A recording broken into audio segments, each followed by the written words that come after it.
When Mercedes asked me if I want to borrow the brand new EQS SUV 580 4MATIC the first week of March, my initial reaction was like, no, I'm going to Bergen on holiday with my daughter. I won't have time to, do the proper testing I do with these cars. 120 kilometers an hour range test, 10 to 80% charging test, long trip test, and a full in-depth review. So that's why you haven't got that in the past week. But I asked them, so when's the next vacancy? And they're like, yeah, it's a few months from now. So I'm like, okay, I'll take the car this week, but I won't have time to do my normal testing, but I'll film, a road trip to Bergen, possibly a range test over there. So that's why you haven't gotten, the full suite of videos on this car.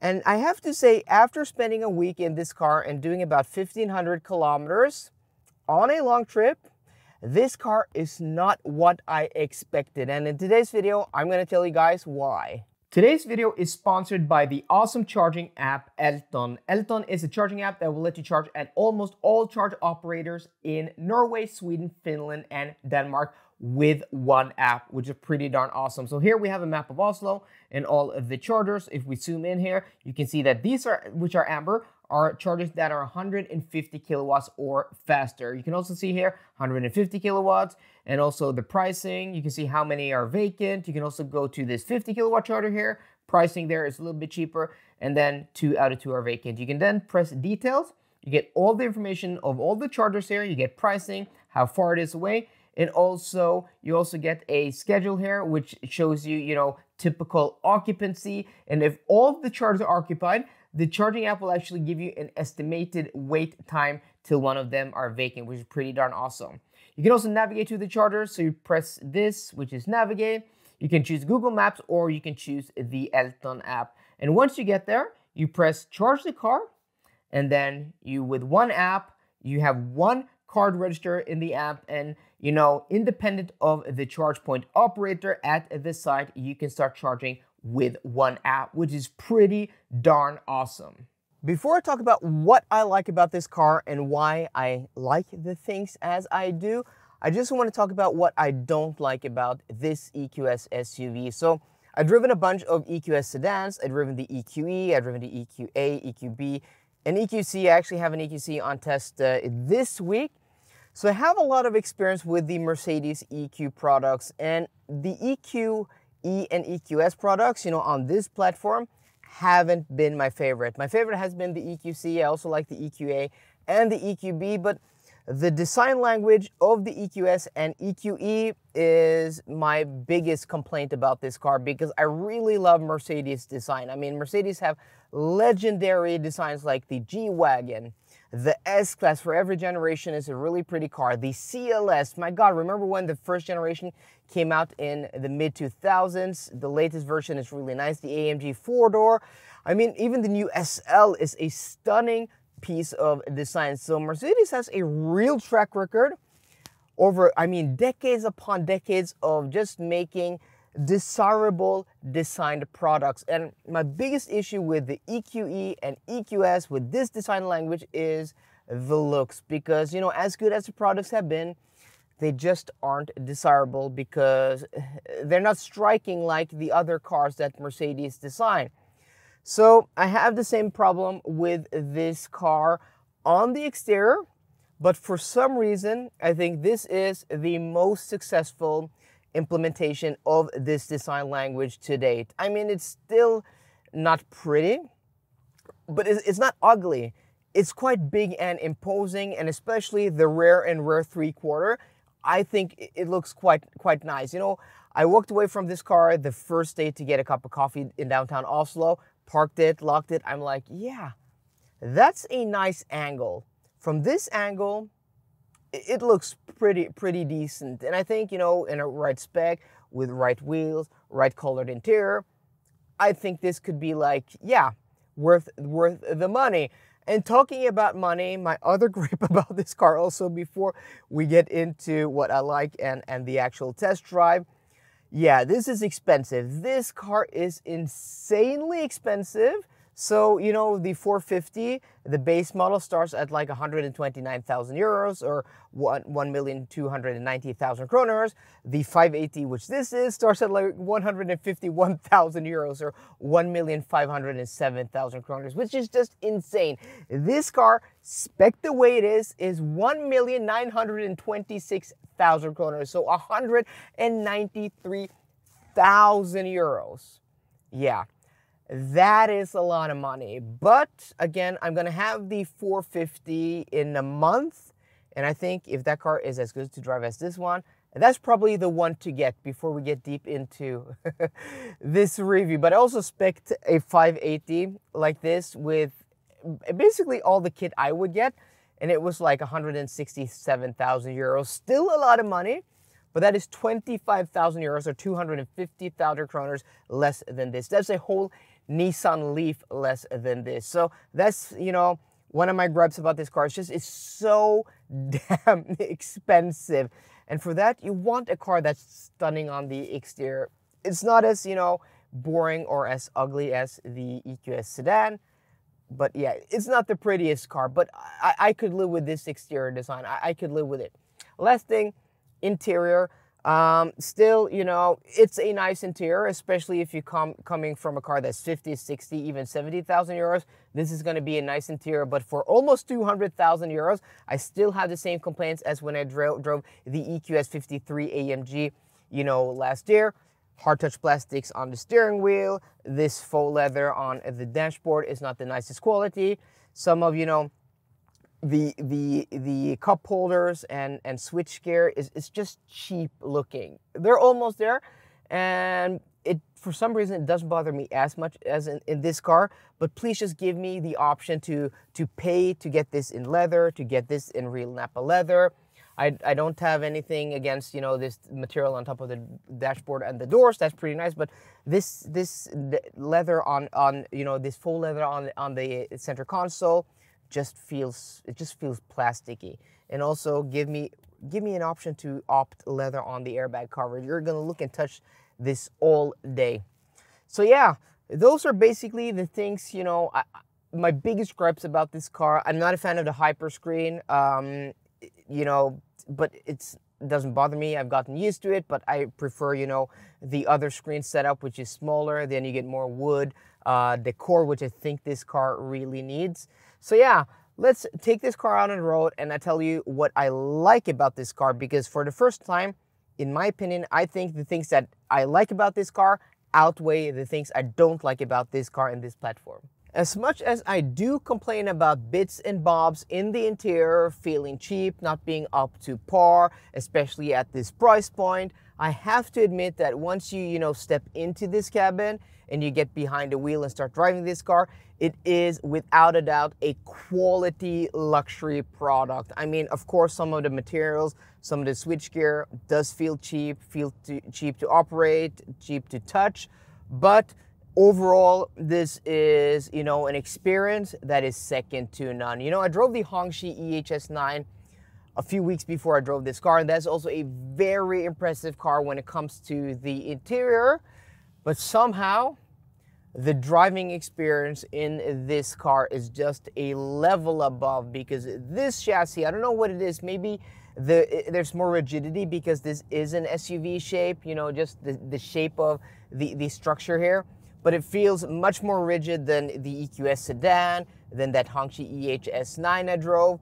And also the suspension tuning of this seems to be a little bit less boat-like than in the EQS sedan. They probably had to do this because, first off, it's a tall SUV. It's about 172 or 173 centimeters tall. So not the tallest, but, you know, that's up there with some of the tallest. It's not up there with, you know, the biggest Range Rovers and stuff, but it's pretty tall. And also, this is a long car, 5.15 meters long, and also it's insanely heavy. So in Norway, you know, the quoted weight with the driver is 2,967 kilos. This car is almost 3 tons. So that's why I think, you know, the suspension is just not as soft and boat-like as in the EQS sedan. And I personally prefer that because there's less motion. There's, like, the car just feels more settled. It feels more solid. So yeah, it's interesting. This is the first thing I noticed while getting behind the wheel of this car. Is like, I really like the way this car drives. I really do like the way this car drives. And also, for some reason, and I've spoken to 2 people about this, a friend of mine, like he rode with me the day I picked this up, and I'm like, so what's your first impression of the interior? And he's like, yeah, it's like basically, it is the EQS interior, the EQS Saloon's interior.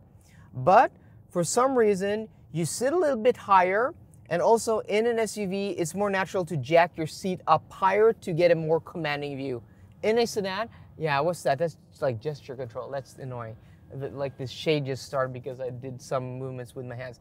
But, you know, in an SUV, it's more natural to jack up your seat into a higher position. So I actually don't have an issue with the dashboard in this car, because it's not like in the EQS where you want to sit a little bit low. Like it's the Saloon here, you want to sit high up. And also there is more headroom. There's more space above your head. So jacking your seat up to a position where you can clear the dashboard easily without a problem, you still have about, yeah, this much headroom, which is like 10-12 centimeters. So yeah, that's gone, that issue. And also another thing I really like about this car, this is, I have to say it, the quietest and most isolated experience of any car I have ever driven. It's more quiet than that Hongqi EHS9. It's more quiet than the normal EQS. I don't know what they've done. Maybe there's more sound deadening. Maybe, I know they've just improved this platform after being out on the market for like a year and a half or 2 years. Or it's just because, you know, there's more ground clearance, so you're not as close to the ground. You're not as close to the pavement. And also, you know, the car sits higher on the wheels, so there's more room in the wheel arches. I don't know what it is, but this is the most quiet, the most luxurious driving experience I've ever experienced in any car, any electric car. It is really, really impressive. And also, another thing, not only that you're clearing the dashboard, so that's not an issue, but there's something about this high-end commanding driving position. Again, that's annoying. That's the sunshade again.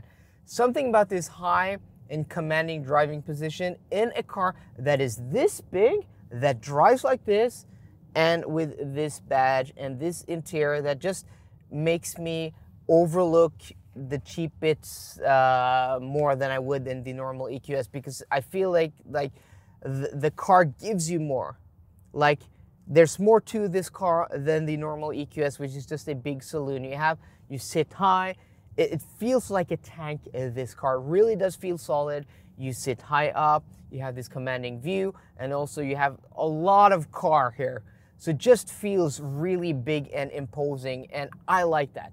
I have to admit, I like large and big SUVs. You know, I thought maybe that was something, you know, in my mind, but driving a car that is basically the same as the Saloon, and I like this much more, I think that's proof of, like, I do. But I overall think this is a better car. I think this is the proper EQ flagship of the lineup. So the big question is, should you get the EQS 580 4MATIC? So I think this is a two-part, you know, answer to this question. So first off, this is a big, luxurious SUV. It's big on the outside, big on the inside. This car is the 5-seater, so the rear seat is really big, and this car also has rear seat entertainment, which my daughter thought was very fun, even though she doesn't understand much of what's happening on the screen. But it's a 3,200 euro option, which is just, yeah, that's insane. Just get a set of iPads. Like, it will be better, and they won't be able to control, you know, the things that are happening here on the front, like climate and music. I'm sure there's like a child lock where you can lock them out, but yeah, it's not worth the money. And also, rear seats, even though they are quite big, I think they're not as spacious as in the EQS sedan. So if you're looking for outright rear seat capacity, I think, you know, the seats in the EQS sedan are just a little bit bigger. You can also have this as a 7-seater. That's also a 1,600 euro option. It's not standard with this car. So yeah, you can see that the options pile up to get really, really expensive with this car. And, you know, I like the exterior styling and ride spec. I've been speccing a few of these online. And I think also if you get the 450, You're not going to get the performance, but I really don't think you need the performance. This is like 26 horsepower, 0 to 100 kilometers an hour in like 4.7 seconds, 4.6 seconds.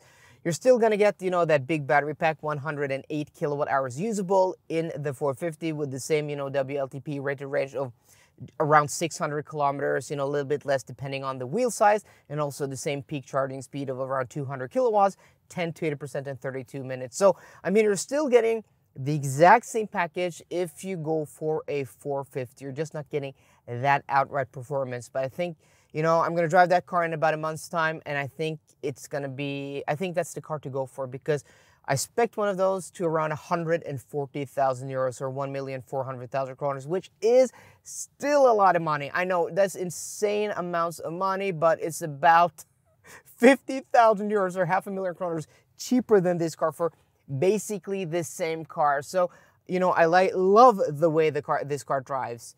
I really like the interior. I can look past, you know, some of the cheapness here because of the way the car drives and how it makes you feel on the road, and also, you know, the exterior styling not being as ugly as the EQS sedan. But the only thing I can't get past with this specific car is how expensive it is. I don't think you're getting your money's worth. But if you want the ultimate of the ultimate, this is what to get. And I think when we're talking about top tier Mercedes, you know, going for like the 580s of the past, when that was like a V8 or when that was like a V12, and going for these super expensive top of the line Mercedes, it's more about outright status than, you know, logic and being reasonable, because the hike, once you start climbing the ladder of these expensive Mercedes and price, is just insane. But if you're price conscious, if you don't have, you know, all the budget in the world, I think the 450 at around 50,000 euros cheaper than this is a really nice car to consider. And I'm even considering one of them, like a white one with a light colored interior, really nice wheels. I think that would be a beautiful spec, but it's still a lot of money. So guys, I hope you enjoyed today's video. If you did, please drop me a thumbs up down below. And for more car content, as always, please subscribe. See you guys later and goodbye.